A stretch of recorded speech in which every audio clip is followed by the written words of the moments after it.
Angela Mulcahy, I know you through the Gealach Gorm Theatre in Kill, County Waterford, and you run that theatre. And tell us about that theatre and tell us about your association with it. Right. Well, it's not really an awful long story, but we are celebrating 20 years this year. Theatre is was opened in 2005. Um, how it came about, really, it's inside a community centre. It's actually a disused squash court that was converted into a studio theatre. Um, I was back in those days, prior to 2005, I was doing a course, part-time drama and theatre studies course in Maynooth. And as part of it, we did a lighting weekend out in a little theatre in Prosperous in Kildare. And the theatre was like onto the side of the church, like a lean-to. And I thought it was gorgeous. And I came back and I said the following week to a friend of mine, James, who was with me since day one. I said, James, I saw this lovely theatre. Now we have a big hall with a big stage. The hall would seat 400 people, no problem, but Yeah, it's a big community hall and the acoustics are not great. yeah. So I said, wouldn't it be lovely if we had something like that?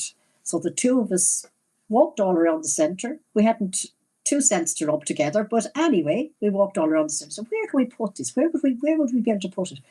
We looked out the back, there was a space. Could we build? Don't know where we were going to get the money, but anyway. And eventually, James kind of had a light bulb moment. He said, what about the squash court? He said, it's full of junk. So So this squash court was built and nobody ever used it. it was used prior to that. The centre, it was built in 1979.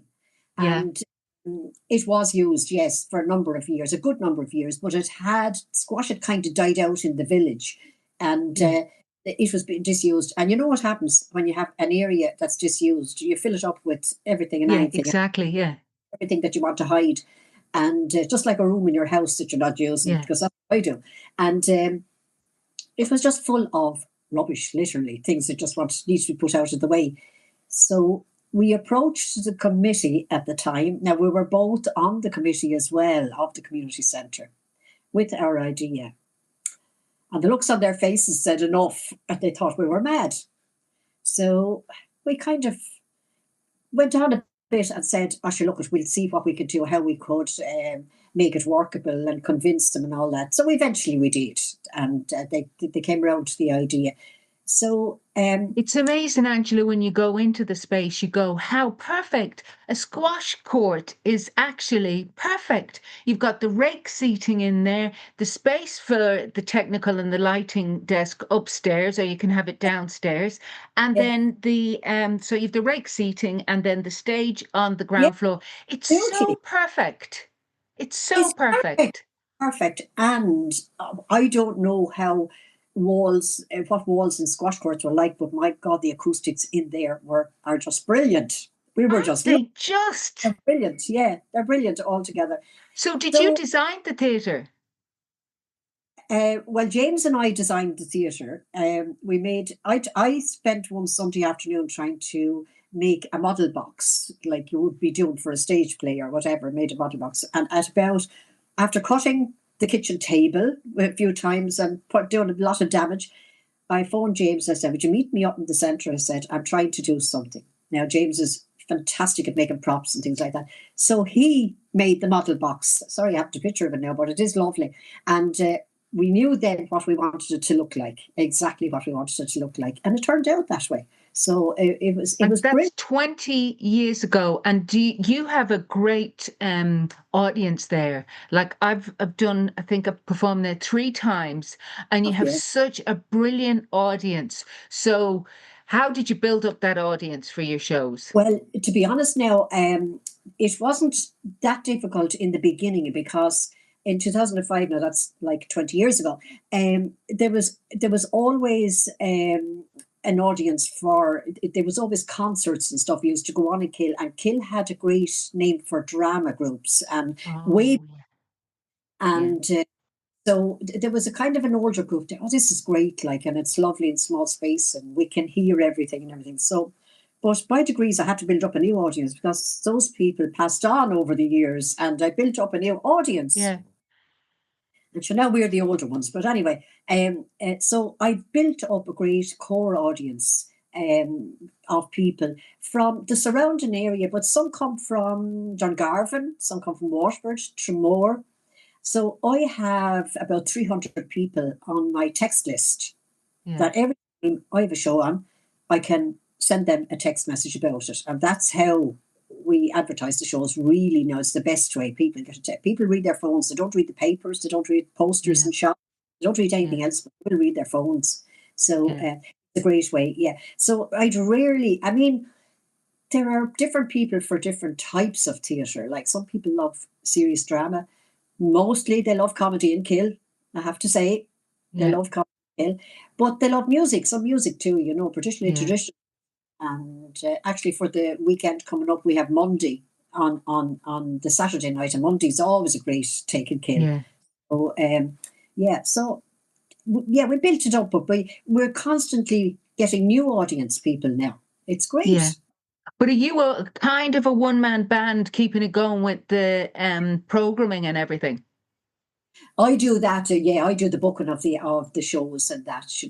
But it's becoming. I was doing that kind of myself for a long time. But as I said, my right hand, James, who has been with me, James was only a teenager back in the mid-90s, and I was starting to run drama classes in this centre. And he said to me, "Would you need a hand with making props or anything?" And I said, "God, yeah." He's never left since. He's there to this day. Wow. He's brilliant. And yes, I have great people now with me, but I do the booking of the shows, and I go see shows that I think might be suitable for the theatre to make sure that I'm bringing in what the audience might like. Now, sometimes I bring in something that is a little bit different, just to show them different theatre. Yeah. And sometimes they're happy, sometimes they're not so happy, but they still come. Yeah. So, yeah. And before you were running the theatre, were you always involved in something to do with theatre or performance, or where does that come in your life? The theatre and drama comes from a very young age. Not that I'd ever performed. I was always directing because nobody else wanted the job. And Yeah. I was involved with a group of local teenagers in where I lived in Kilmeaden, just about 7 or 8 miles away from where I live now. And there was a great history of drama there. You go back into the 50s and 60s, and there were drama groups in every village nearly all over Ireland. There was loads of drama groups, little drama groups that went on for years. My mother was part of a drama group, and she used to talk a lot about it. She used to write little recitations and stuff for the drama group. Sorry. Wow. So there was this whole world. There was, and but it wasn't a kind of a main factor in my life now for a long time. I basically I had only two interests really. I was an IT person. I was into technology and computing and that sort of stuff, and I loved drama. They were the two things that always stood out for me. But I loved both of them equally. So I loved back in the early days of computing and that I was very involved. Back in the early 70s, I would have been working on computing when very few people were. So So is that the job that you had? really well. But I always loved drama. I got involved in a GA club, not too far away from me here, the GA club in Kill. I don't know if you remember a competition, it still runs, called Score. And I got involved in that. My daughter was going to Irish dancing, and the Irish dancing teacher suggested that maybe we'd put a team into Score and all that. That took off. I spent 18 years going around the country with children involved in that competition. Recitation and novelty actor would be the thing that I would work with. And then Liz Murphy was the dancing teacher, and she would teach them the Irish dancing, the figure dancing and set dancing for it. And there was other competitions as well. But they were great years. And like loads and loads of local children got involved, and it was great. They ended about, Yeah. not that, but it did continue. But I had given so much to it. I said, only a kind of a small minority of children would get involved, and then there was loads of other children. So I said, I'll start some drama classes and get all the children coming in, and we'll give them all a chance. So And that's when did you start your drama classes? the middle of the 1995 or 6, I'd say, around that time. Yeah. And how did you work out how you were going to, you just knew how you were going to structure what you were doing with the children, or was it intuitive, or what did It you was, do? a lot of it was intuitive. I know, I, I feel very strong about entertainment, about entertaining an audience, and about projecting your voice and Yeah. that sort. And I saw a discussion on one of the groups that involved in on Facebook about people not being able to hear actors on stage these days. Yeah. Yeah. There's a lot of that going on, Yeah. and I don't think in drama schools nowadays they're taught to protect their voices at Yeah. all. Yeah. They're all they're all everything. But the late Anna Manahan from Waterford always spoke about projection, voice projection. Yeah. She was talking about it, and she was also there was theatre shows that toured the country in the 30s, 40s, 50s, 60s, 70s, 60s. They finished in the 60s. Touring theatre shows. They were called the Fit Ups, Yeah. and went around to all the little villages and towns in Ireland, and they put on shows. They stayed for a week in the village, and they put on a different show every night. They were just unbelievable. I was just gobsmacked by all of those. Uh, they So were did you see them when you were young? it. I did. I saw them in their later years. They were almost kind of nearly gone. There was only a few of them left touring. I saw them in the 60s. So what, a fit up would come into an area and they would have a whole repertoire of shows? A whole repertoire of shows. Anna Manahan, the late Anna Manahan, told me she was with a group called Equity Players. And now they did all plays only. The other shows did music and song and all that. But they did all plays. And for 7 nights, they would do a different play every night. Now imagine keeping a different play in your head. Wow. The only That is person amazing. able to do that is Seamus O'Rourke. He's brilliant. Oh, yeah, Seamus has his repertoire shows. Yeah, Yeah. yeah, won't tell you them. But Anna Manahan was brilliant. And she told the story about being in some big theatre in London years later, and somebody was complaining about we can't hear the actors, and but she said I can hear Anna, and she said that's because I was trained in the fit ups to project my voice. She said, Wow. it was a And so brilliant there day. would have been loads of these fit up companies There touring was, Ireland. yeah, there was loads of them, and the thing about them was that they were professional now. They weren't amateurs. They were professionals. Some of them had come over from England and toured here, but they lived on the road. They had either caravans or they got lodgings in the village they moved into. And the people in the different villages got to know them really well. And they would come every year. So the people would say, "Oh, the show people are coming again." My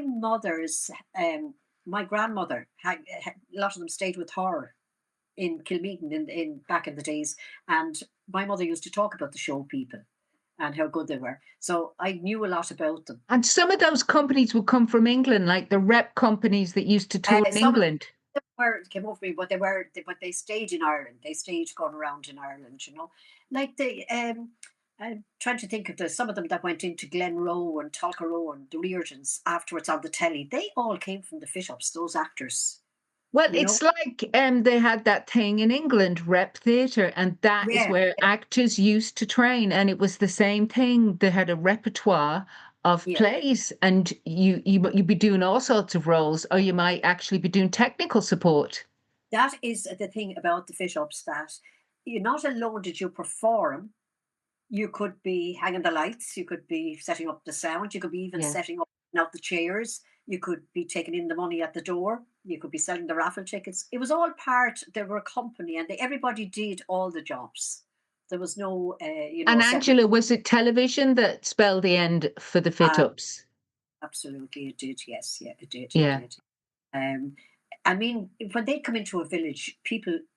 I mean, people walked miles each night from different around the area to come and see them. They were fantastic. Um, Actually, there was a book launched during the week in Care.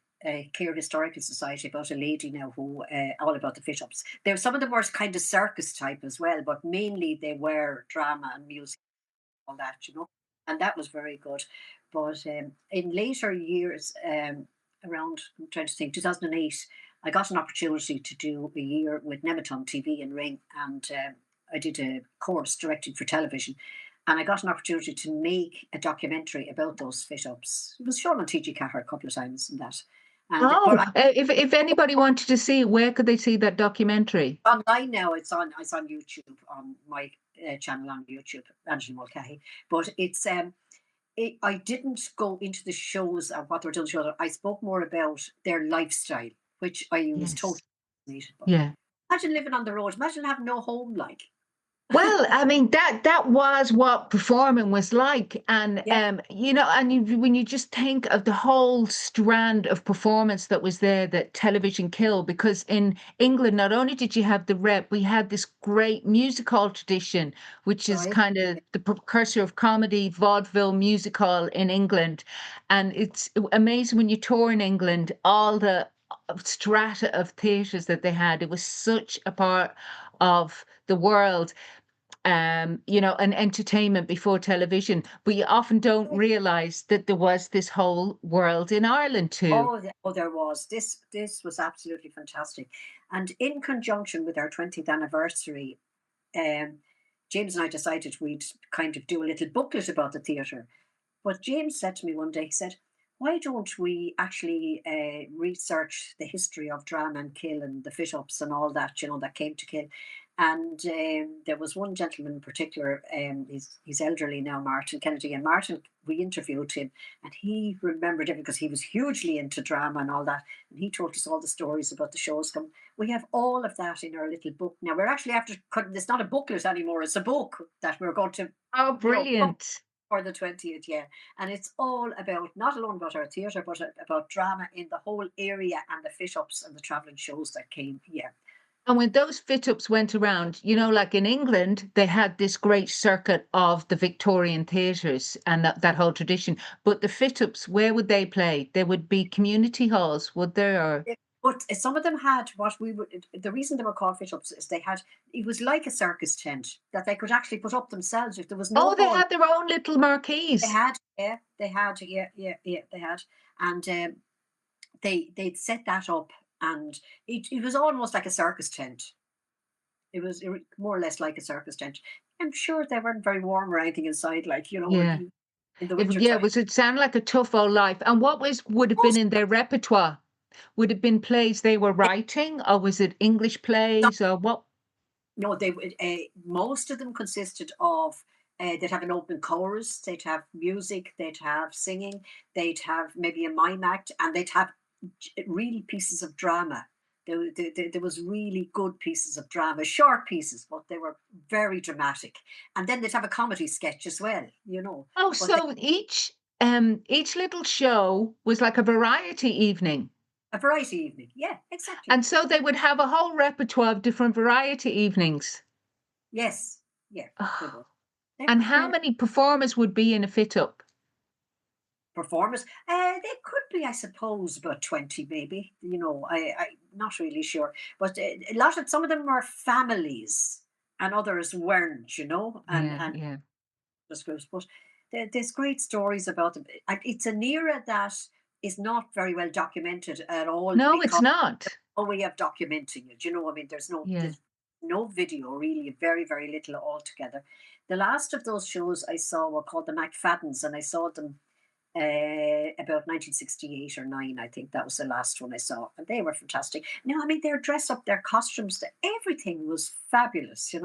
yeah, They were unbelievable what they did.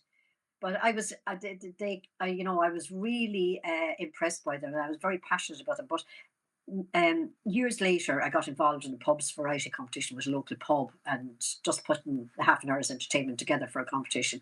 Anyway, that went for a while, and we won that year, and we didn't win the next year, whatever. But the group that we had together when that ended said to me, "Can't we keep going? Can't we just, they were having such fun. We go to the yeah, pub on a night to rehearse, which was great crack, and yeah. on this show." So we got together, and we put that type of variety, like the Fit Ups, together, and we spent 20 years touring all the pubs around Waterford to make it. We do a new show every year, and we went to pubs all around the area, down, just around the county in different places. We maybe do one a week When for was six. that? What era was that? What Waterford. years were you doing that, Angela? Pardon? When were you What? doing that? We did it from about 1989 till 2010 we finished. And what were you called? What was your little company Dun- called? Dunphy's Variety Show, because the pubs Pardon? was Dunphy's Variety Show. The pub was Dunphy's, you see. The guy that owned it was Patrick Dunphy. He's no longer there now. Anyway, So for and 20 years you toured with your. we were only doing it for the crack. No, that's all, purely for fun. Now, we had a three-piece band that worked with us. They were friends of ours now, and they were the kind of backbone. And but we had a great time, and we might charge €2 on the door in those days. Yeah. We just put the money together. Then we go off somewhere. The whole group was on a bus for a weekend somewhere. Sure, to be a weekend of drinking and all sorts of stuff. It was great. And you would play in pubs. Plain pubs, yeah, yeah, little tiny pubs. Some of them, And you must They, have built up a great audience. all we did, yeah. Three people that we'd get there to do the show, and the pub would be jam packed. You could hardly get in. Yeah, I mean, pubs. The whole scenario in pubs has changed dramatically. There's nothing like that anymore. But and I finished, I'd say, about 15 years ago now. That's when we stopped. But some of our members were all getting older. But Yeah. anyway, but we really had a great time. We had a And great what time. what did you do in that? You were the director, were you? Oh, I was a director, and I compiled the program for the show, and I spent all my time over the winter looking up, maybe, oh sure, there were really bits and pieces to make up short sketches and funny bits, Wow. and looking up all the comedians that I ever heard of to see could I pick their brains, see what went into it. People in pubs, I tell you, if you can keep a drinking audience watching you, keep their attention, you're good. Oh, you're good. That is, it's almost like the working men's club in England, where Is yeah, comics used to start it's out, where you yeah. had to be good and the Had to attention be good. span is short. That they lost interest very quickly.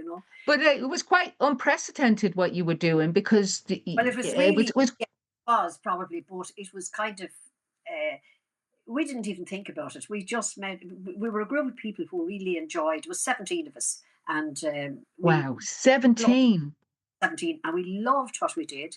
We were like a family. We all got on together, and never. I just ran and compiled it, and directed it and whatever. But I never had an argument with any one of those people. No matter what I decided to do, they did it, they put it on. Wow. Great fun all together. It's interesting because you take someone like John Kenny, Uh, like he started, he kind of did a similar thing, didn't he? Because he kind of set up his own circuit. There was no predecessor to what he was doing. It's a bit like what you were doing. too. John Kenny and Pat Short were going around the pubs just doing like something like that now, just the two of them when they started, and had been doing that. And then they put, I think, the Unbelievables when they Yeah. did had one hell, what was it, a bit of a do, or had one hell of a, Yeah, one hell of a do. Yeah. that really they took off after that. They were priceless, like they were so They fun. were, but I knew John, and I think he was coming from the same place as you. He was just somebody from the country who Yeah, just loved performance, and he found a dancer to train with, and he trained in dance, and he was a brilliant musician, and he just found a way.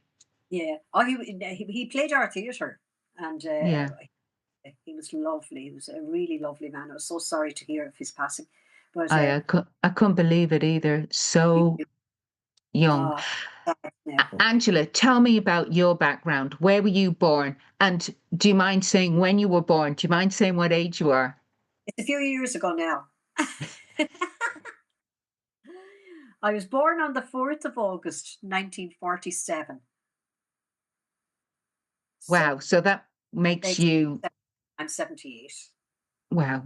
And I plan to be around for the 40th anniversary of the theatre. So But this is the wonderful thing about the arts, don't you find it? It just keeps you young. The energy around what you're doing is just so vital. it's brilliant. And the kind of people that you meet and the people you're dealing with, they have the same interest as you. And, it's brilliant. It's brilliant. So, yes, all those years ago I was born. I'm the oldest of 10 children. The And oldest of 10. yes. And my mother only passed away nearly be 2 years next January at the age of 95. And she was mentally perfect to the end and loved to speak Irish as well, by the way. She, even though Oh, she she was wasn't, a Gaeilgeoir. no, she was not particularly as such as a Gaeilgeoir, but she did like the Irish language. And the last words that she said when I was going out, she was in a nursing home for the last 2.5 years, and she spoke Slán Lat and all this. So she would Yeah. speak like that, But she was lovely. She was a great woman for. She's very very intelligent, and she wrote pieces for a drama group when she was much younger and all that. But she did like that sort of person. She was an Irish So, dancer. Angela, did your interest in it kind of originally come from your mother that she was Did. involved? On that side, yeah, yeah, it did. Actually, the first thing I ever did, I was just telling my sisters and brothers we were having dinner together, the whole lot of us last Sunday, and one night, way back, I suppose I was about 13 or 14, and as people did at that time, people visited each other's houses in the night. Yes. Aunt had come to visit my mother, and they were sitting and at those times, children were told to stay in the kitchen or whatever, Mm. they wouldn't be sitting listening. And she had brought her son with her as well. So we were 5 or 6 of us together in the kitchen. And the Ireland Zone, I had been reading it earlier. And in the Ireland Zone of that particular time, there was a script for a Cinderella pantomime. Somebody had sent it, or whatever. It was in there anyway. So I said, lads, I'm going to allocate a part to everybody and I'll tell you the lines. So we performed this Cinderella pantomime and we did that. And that was the first time I directed something in it. Did you catch the bug? Oh, yeah, absolutely. Yeah, yeah, I did. I did. And we And moved I on. love what Angela, I love what you're evoking, like people visiting each other, and the people visiting, there would have been storytellers, there would have been all the ghost stories came out of that time. It was like a whole era where people were really connecting, and that's the whole era, the fit ups Where and everything. it doesn't happen now. I mean, nobody would actually. We live in the country, and nobody would actually knock at your door anymore. You say, "Oh my goodness, who's coming?" If they didn't send you a text message beforehand to say, like, I'm going to call or something like that, nobody would come and knock at your door now anymore. But There was, that is so true now. I would never, like here in Dublin, like I was going visiting, I would never be passing a friend and just knock on the door. You always text. of doing it. You'd always let them know you were coming. But there was an old, at that time, actually, there's a word for what they used to do. Bahantiocht, it was called. What was it Bahantiocht. called? Bahantiocht. It was in Yeah, order but it was going from house to house, visiting and relating, telling stories and that sort of stuff. People were great in those years. It's like neighbourliness now. I don't think yeah, we have now. Thank God we've lovely neighbours, but it's not like it was then. The way neighbours were they were very good to each other, and I suppose times were poor too. And everybody is the pace of life has gone mad. It's so fast now. Everybody's yeah, rushing all the yeah. time. You're So rushing did for you grow up on a farm? no, I didn't. No, no, no, I didn't. W- My father was a motor mechanic. He had Oh, a right. he he had a So great brain. you grew up in the town. What town was Oh it? no, I know in the country, but it Oh, was he was a mechanic in the country. yeah, he had a little workshop at the side of the house and he used to repair cars. Sure, cars in those days were always breaking down. Like they were only bangers that were going around the They road. I were drove bangers, weren't they? Yeah, cars for most of my young life yeah, because other would say, "Oh, that's okay now," but it was only temporarily fixed, to fix. Oh, it'll last for another while because cars yeah, were. So that's what he did. Yeah, that's what he did. So that's I lived out. It was on the main Waterford Cork Road at the time where I lived yeah. between me. And so then, what did you do when you left school? Did you go straight I into your job, or I did a course in Dublin. Again, nobody would even know what it was nowadays because that whole era is gone. I trained as a contometer operator. Now, nobody knows what a contometer is what is because a contometer? it's like an old fashioned calculator but it was huge, and it had rows of buttons and everything. It was really high tech at the time. So by pressing combinations and everything, I could do any kind of calculation, any kind of square roots, all that sort of stuff, and everything on it. It was you had to be trained for it. And then I worked in a company called Clover Meats in Waterford for a number of years before I got married. Yeah. And in that company, I went on into computing. They had probably the first big mainframe computer, besides Waterford Crystal. They were the only other company had a big mainframe computer back in the early 70s. So So when I they worked, got that in, did you got your yeah, training in that? that straight away. I loved it. Yeah, And yeah. you loved it. So you obviously Love had an aptitude for maths and for and this logic. kind of technical. Yeah, yeah. Programming and that kind of thing. But then I got married, and the law of the land was you could only work for 6 months after getting married. You had to give up your job. How was That's what. that? What was that like, Angela? Uh, I suppose I didn't think about it. It's just what you did. Well, what year was that? That would have been before the I law got married. changed in 73, didn't it? 72. I got married, and it's changed after that. But I suppose about 10 years later, I went back to college again at night time. I went to. It was a technical college. It's now C2 in Waterford, but it was just a regional technical college to do computer programming again. So I went on from there and eventually got back into work. After about 15 years being Was out that of. hard going back? Was it hard to get in again? I didn't find it that hard, I suppose, because it was kind of, I won't say specialized, but I had that kind of skill, like so. And at the time, PCs, which are in every house, and three or four of them in every house now, but PCs were only becoming normal, and I was able to use a PC, so that meant you could get a job easy enough. Yeah. So I got back into it again, and then I went on to work on much bigger systems after that as well. I did like it. Now I loved it. I loved the logic. I love computing. I know people say that it's taken over our lives. If used the right way, it isn't. It should make our lives a lot easier. Yeah. So And so do you really keep up with the whole computing thing too, as well as all your theatre? yeah, yeah, yeah. I do. I love technology, and I mean, I have loads of gadgets here in my house. I'm one of those people. The latest phone, the latest anything, and That is amazing because a lot yeah, of people of your generation would be just not so au fait. yeah, that's true. I mean, either if you're not interested in it, you're not interested. You know what I mean? Like if I'm interested in technology and all that sort of stuff. Yeah. My husband has an old Nokia phone that he can barely use, Yeah, yeah, that's it. but he's some gardener, like, and that's what he does. And I Yeah, couldn't. I take one look at flowers outside, they probably die with the fright, if they saw me looking at yeah, them. yeah. I'm not into that at all. So everybody has a different interest.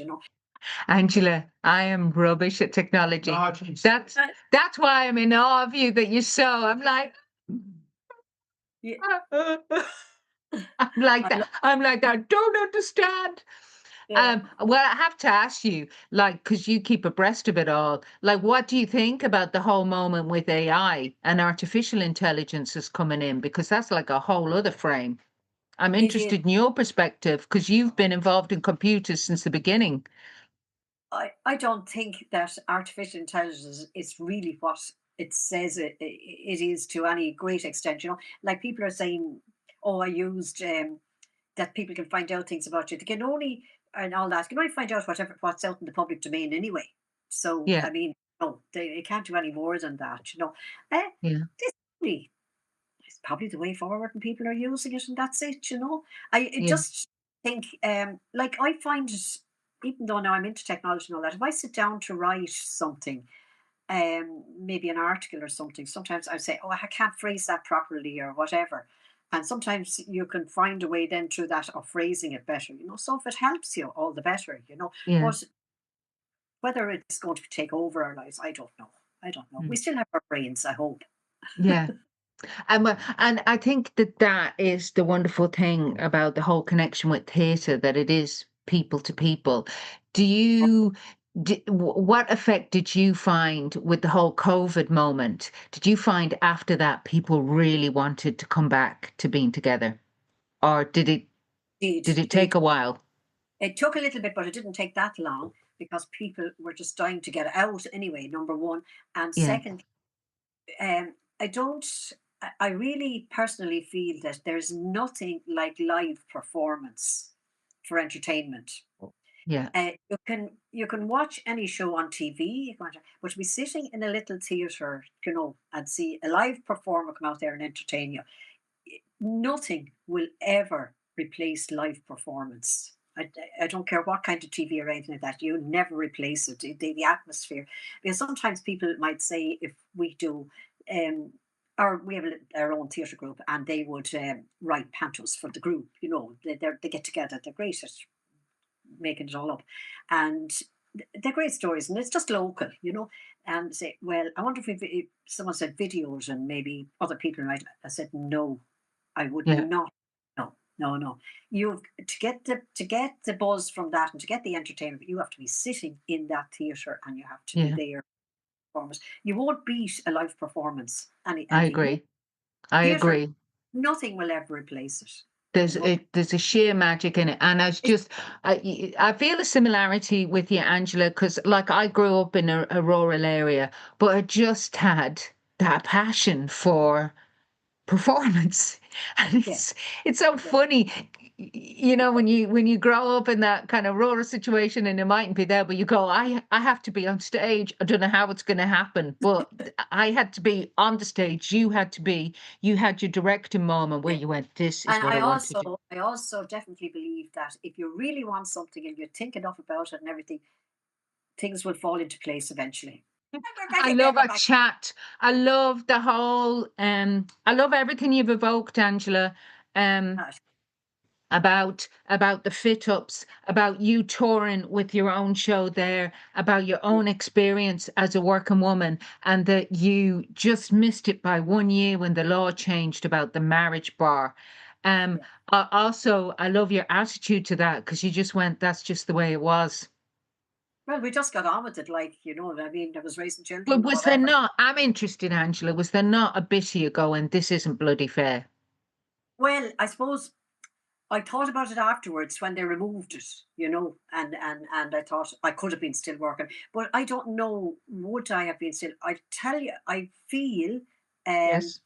I'm just kind of a bit that the years you spend with your children when they're younger Yeah. are very important. Yeah.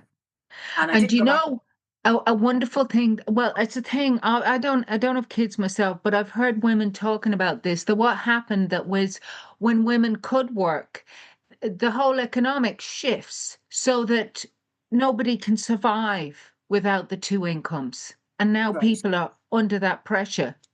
Yeah, they are the whole time, and yeah, they can't survive it without the two incomes. But I I honestly feel nobody, and there's fantastic crashes, there's fantastic baby minders, and I know all that. But I don't think anybody will care for your children any better than yourself. That they're your children. So Angela, how many children do you have? I have three, and one unfortunate. I had four. One unfortunately passed away at 3.5. 45 years ago this year, he had a kidney tumor. The biggest, healthiest child I had, believe it or not.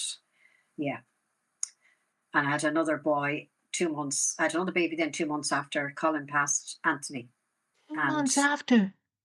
2 months after, yeah, I What was pregnant. what what was that like emotionally? You've lost your You really don't, because it's 45 years ago now. There was very yeah, little counseling or anything like that.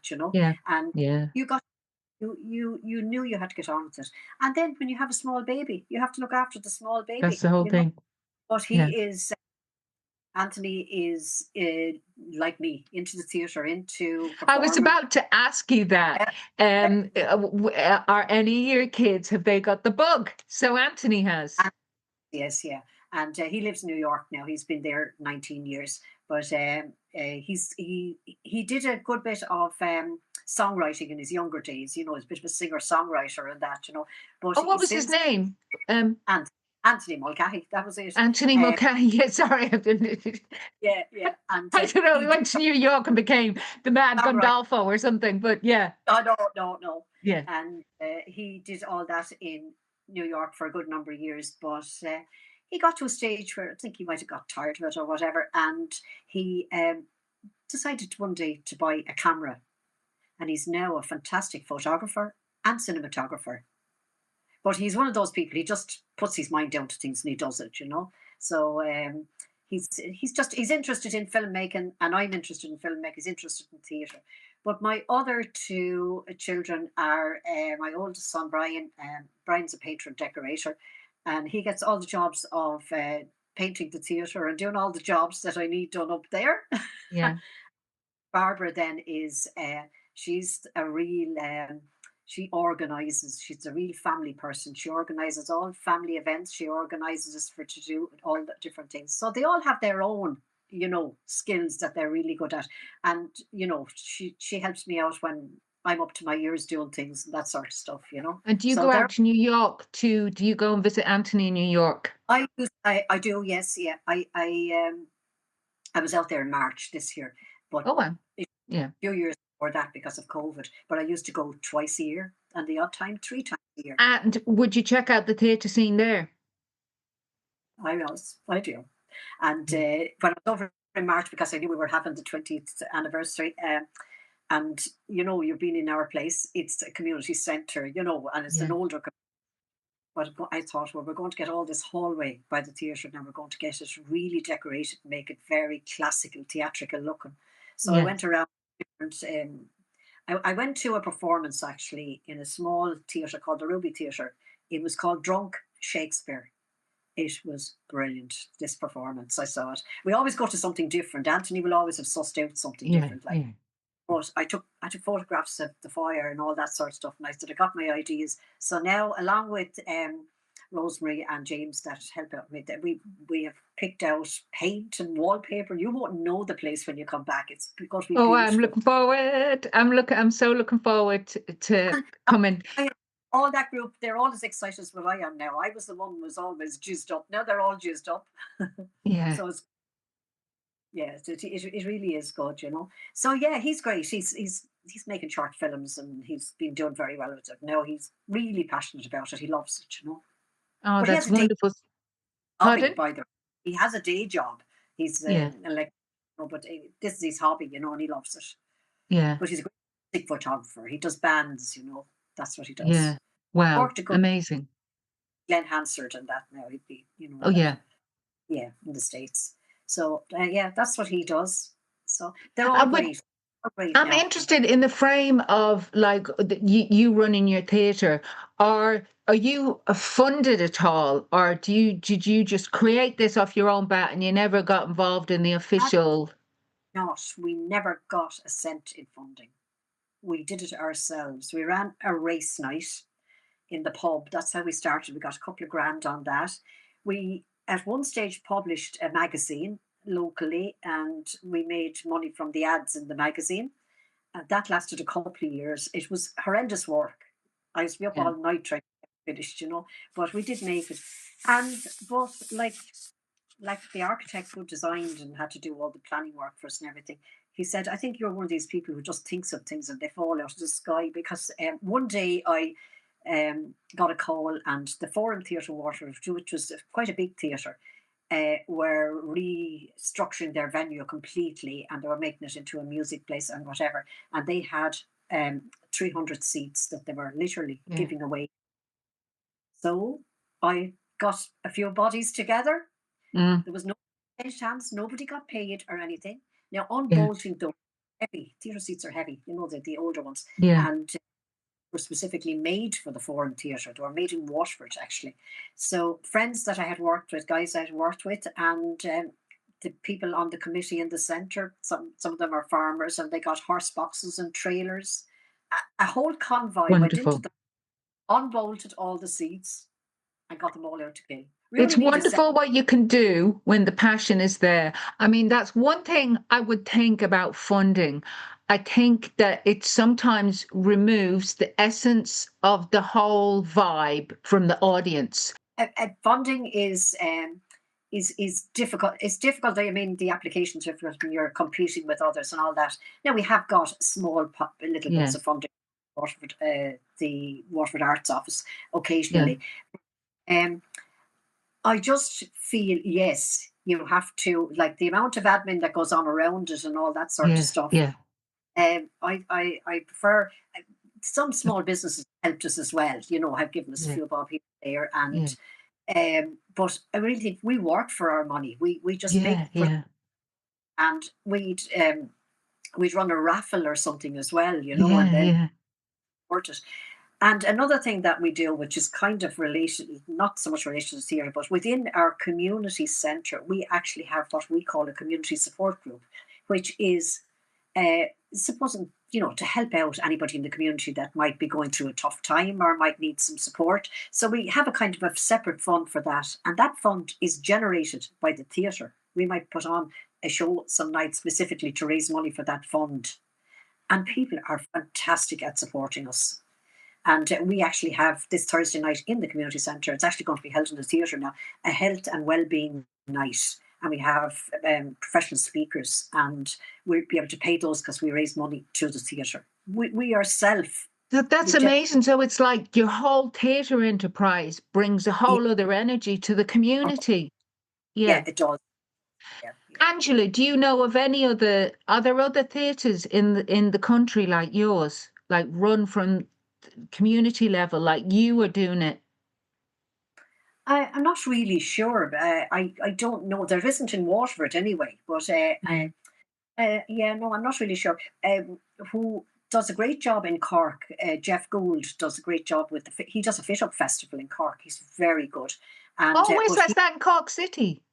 no, he does it out on the outlying areas like Ballydehob and all these bits, Timoleague and all that. He replicates what the old groups did, but in a slightly different way. That he would book in a show for a week, and he'd take Seamus O'Rourke down maybe from Leitrim, and Yeah, Seamus would a night in Ballydehob and a night in Skull and a night in Timoleague and these little small halls. He books these halls, but he is I won't say he's very lucky because he works really hard and he's very good to me. He's got me shows as well. yeah, Um, he gets support from the Cork Arts Council, which seems to have a lot more money yeah, than, yeah, for that. But it's hard work. Sometimes he gets funding from the Arts Council as well. So yeah, it's easy to get funding. So I don't look at doing anything from the point of view that I'm going to get funding. I try yeah, to work. I want to generate this. How I'm going to make this work with the money that I'm going yeah, to get. That's yeah. the only I'm way. just listening to that whole model. I think that comedians are very like that too. When putting on shows, running clubs, it's very grassroots and getting the acts together, and that way it would be in the same tradition. Absolutely, absolutely. Yeah, it And is. you It get a is. lot of comedians down. I was telling you that I thought that um oh I can't remember his name. But the guy's Joe Rooney. I was telling you Joe Rooney's show would be Yeah, perfect. I didn't. I should must make contact with Joe because Yeah, yeah, I can imagine his show doing so well in your theatre. yeah, yeah. I must get in touch with Joe because he would be. I try to keep a show once a month in our theatre is enough. Is that what you run? A show a month? Roughly once a month. Yeah. Yes, yeah, yeah. Because I think that's enough. Another place that's lovely is the Viking in Clontarf. The Viking. Well, I think it was Lord, Laura in the Viking who told us about you when I was starting out with my show after lockdown, and she told us about your theatre. And yeah, then Paul, I know. I met Laura in Maynooth when I was studying pardon? in Maynooth. I met her in Maynooth when I was studying in Maynooth. That's how I met Laura. So And tell us about doing that course in Maynooth. It was before you were running the theatre, and when I want to go and do this course. yeah, I wanted to do something that I would have some kind of qualification, because I was like I was passionate about teaching drama, but but at the same time I wasn't qualified particularly as a drama teacher, and so I went to do this. But I did drama and theatre studies. It was a 2 year course, like over 2 years. I used to go every Tuesday night, and then we would do a weekend every second or third weekend all over the winter, and then you did a week in the summer. It was kind of a summer school you had to do as well. It was really good. It's still running, that course. It's a Uh, HDip in drama and theatre studies, but I learned an awful lot from it, and that's where I met Laura. So oh, I've stayed right. with her, and yeah, Laura's a real theatre Laura person. has that same, actually, now I Yeah, say it, Laura has that yeah. same thing. We're gonna create a theatre because we spoke with Laura. Laura did the I podcast. love She was one of the first people, and she was actually the person who helped me launch my first show after lockdown. it. She said, Very "Yes, good. I'll take it. I'll Yeah, support you." she's great. She's really good, and she gets really great shows. I get up occasionally too, the Viking, not as much as I would like to, but I kind of keep an eye on what's going on. But I went to see The Quiet Man in the Civic in Tala. Oh, is Oh it my brilliant? god, that is brilliant. That show Well, is brilliant. John I Breen is brilliant, who created it with Michael Murphy. I know Yeah, John Breen's wife, Aideen Kane. I went to college with her, and yeah. they're based in New York, I think, aren't they? I Um, really don't know now. I knew Michael. Michael did actually his own show, The Man in the Woman's Shoes, many years ago in our theatre. oh, did he do that? Did he do that show in your theatre? He did good few years ago. Yes, That's yeah, he's magnificent, that show, isn't it? brilliant. Yeah, and three of the actors in it, Peter Gowan, he did a show in our theatre. Margaret McAuliffe, she did The Youngest Abandon, and Neve McGrath did a show called Gone Bean. So three of them that were in that show had done one person shows in our theatre. But I was speaking to Michael Murphy afterwards and all that, and it was some way now, some adaptation. You go to see it and you say, will this be like the Quiet Man film? What will it be like? Oh, it's so creative. It's That's unbelievable. something I would love to see. Is that run finished? I say the run is finished in the Civic in Tallaght, but it was part of the Dublin Theatre Festival. So I'm sure it's going to run somewhere else because it is a superb show. It's superb. I saw the whole idea of that, and I thought that is a show with Yeah. legs. That is a Oh, show with legs, and just knowing the team that's involved with it, I just thought that's superb. Yeah, yeah. And it's a long show and you wouldn't feel a second of it. that's when you know something's brilliant. You Yeah, know something is so good. Yeah, it was brilliant now. It was so entertaining from the word go. Really, yeah. really brilliant. Fair play to them. Mm. Well, it was, oh my God, if you were looking for creative ideas and everything, now you just want to watch, you want to go see that. It's brilliant. Oh, So, yeah, yeah. I didn't see much in the theatre festival. Um, I think I like more comedy. I think I'm more of a comedy person, but that You was are, kind of crossing into the area of yeah. comedy. But generally lean towards comedy now myself, definitely. I'd be looking at, and I usually go and see shows like it before I bring them in if I could at all, because I kind of I know my audience really well, Yeah. and actually people laugh because I know, it's such a small theatre. I know who can't go up steps. I know who has a bad leg, who needs a bit of extra space. I know them all. That's so Yeah, brilliant. and there's a local lady, well in her 80s, and no matter what I put on, she fills all row C. That's her row. She brings 7 or 8 people with her, and they all. That's her row every Isn't show. that wonderful?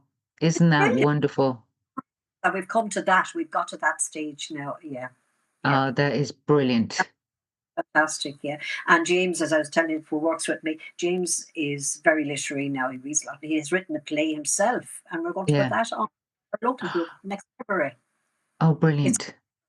and but really well written now. He's very good, and sure, it's great to be able to put on something written by somebody local. Isn't that Yeah. fantastic? Yeah. And then is Wexford near you there? Would you go be into the opera at all? Would you go along to that? I wouldn't be as much into. I wouldn't really know. I used to go to. They used to have a light opera festival in Waterford many years ago, and Oh, I've yeah. gone but I haven't gone to any of, opera. Opera wouldn't be, I like all kinds of music, I'd say, Mm. I mean, I never thought I would even get to like this original music that some of Anthony was writing years ago. As my other son says, oh, just it's depressive. It's just somebody's Oh, always what was doing his? I must look him up. these. Anthony Mulcahy. But anyway, yeah, and I got to like that as well. So look, and Yeah. I suppose a lot of it So as going well to do. as theatre in the and comedy in the theatre, you run gigs too. Like Monday, you have down regularly. And we run traditional music nights now because I have to say people love traditional music in this area. So I would do that as well, and like there'd be maybe a singer would do some ballads and that, in it, and they would like that. They would like that kind of show. Now they love variety as well. They love little short, a night where there's music and song and little short sketches. The last night of our weekend on the Sunday night is going to be a real fun night with little short sketches that we're going to do with songs and with music, and it just completely almost for ourselves, but a real fun night of entertainment. We put the theatre there in the beginning because we had a theatre group, we had children, we were doing it for ourselves first. Yeah. It's amazing that you just kept it going through thick and thin. The current chairman who's been of the community centre, who's there forever at this stage, he's fantastic, great support altogether. And no, there was a lot. But actually, before you open that little theatre there is the big hall. Did they Oh, put there on is. shows in the hall? What They were did. there shows on there? We put, the children's drama at the end of the year, they put on the little show up on the stage, but just some of them you wouldn't hear behind a newspaper. So, I mean, there were, it was difficult. It was difficult. So, but we have, I like but that it's, you wouldn't hear them behind a newspaper. Yeah. that's an old saying. And Yeah. we have, we're starting to do, we have the first one next Friday week. There was a band way back called Gina Dale Hayes and the Champions. They Oh, I toured remember Ireland. Jean Jadale Hayes and the Champions. Yeah. Partly Dale Hayes passed away a few years ago, but Gina and the Champions are running. They're fantastic. I saw them in August, and so we have them booked in. We're going to do that in the main hall in the centre on the big stage, a big band, and sit down concert. They're a fantastic band. I mean, after all these years, and they have it.